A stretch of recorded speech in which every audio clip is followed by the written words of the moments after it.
রোজা রাখলে পরীক্ষা আরো ভালো করবে, সুবহানাল্লাহ বলো। নামাজ পড়ার জন্য সন্তানকে বাপ দাওয়াত দিবে, নিজের সন্তানকে আগে দাওয়াত দিবে। এই যে মসজিদে, খুলনা শহরে বিভিন্ন মসজিদে শুনি ফজরের আজান হওয়ার পর বলে আর মাত্র 5 মিনিট বাকি আছে। বলেন এরকম বিদআত জায়েজ নাই। কে বলেছে আপনাকে এই কথা বলার? রাসূলুল্লাহর মসজিদ থেকে আজান হওয়ার পর কখনো নামাজের জন্য আর কোনো ইঙ্গিত দেওয়া হতো না। কাজী হাদিসে যা নাই আন্দাজে তা বানাবেন না, গুনাহ হবে। আবার আরেক শ্রেণীর লোকেরা তারা রাসূলকে এত ভালোবাসে,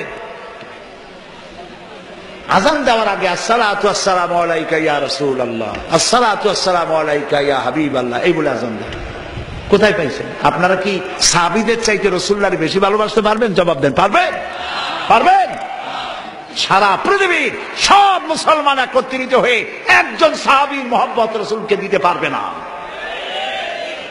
প্রিয় ভাই সব, সাহাবী এক পাশে থাকুক, আবু তালেবের কথাই ধরুন। আবু তালেব রাসূলের কি কেমন চাচা? একদম খাঁটি চাচা, আপন চাচা।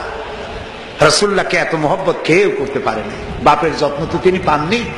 আবু তালেব নিজের ছোট্ট ছেলে আলী রাদিয়াল্লাহু তাআলা আনহু আলাদা বিছানায় রেখে ভাতিজা এতিম মুহাম্মদ সাল্লাল্লাহু আলাইহি সাল্লামকে বুকের সাথে আগলে রেখে রাতের পর রাত, বছরের পর বছর কাটিয়েছেন।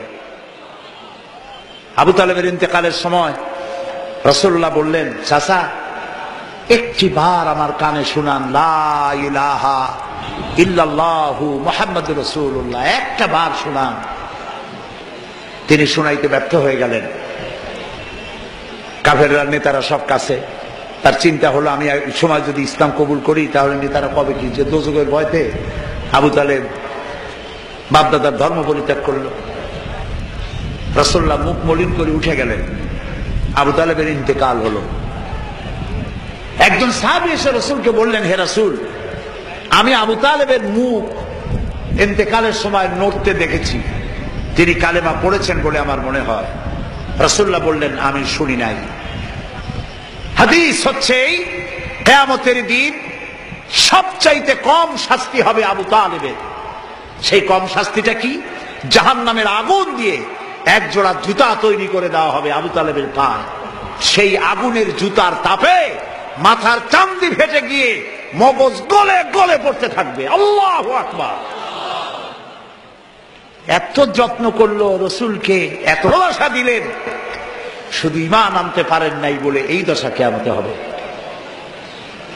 প্রিয় ভাই সব, সুতরাং রাসূল যা করেন নাই ওর মধ্যে কোনো সওয়াব নাই, এটাই হবে ঈমান। এটা কি হবে? আপনি মসজিদে আপনাকে কে ক্ষমতা দিয়েছে আজান দেওয়ার পরে মা নামাজের আর মাত্র 5 মিনিট আছে কথা কেন বলবে? আজানের গুরুত্ব এতে নষ্ট হয়ে যায়। আজান হয়ে গেছে, এখন আপনার কিছু দায়িত্ব আছে মুসল্লিদের। সাহাবীরা যেটা করতেন, সাহাবায়ে কেরাম রিদওয়ানুল্লাহি তাআলা আলাইহিম আজমাইন, তারা যেটা করতেন, আজান শোনার পর উযু করে মসজিদে নববীর দিকে আসতে গিয়ে তারা রাস্তায় হাঁটতেন আর বলতেন আসসালাত আসসালাত, নামাজ নামাজ। এই আওয়াজ শুনে ঘুমন্ত লোকেরা উঠতো, চলে আসতো। মসজিদ থেকে আজানের পরে নামাজের জন্য ডাকার কোনো বিধান নাই। প্রিয় ভাই সব, নামাজ জীবনের শ্রেষ্ঠ ইবাদত।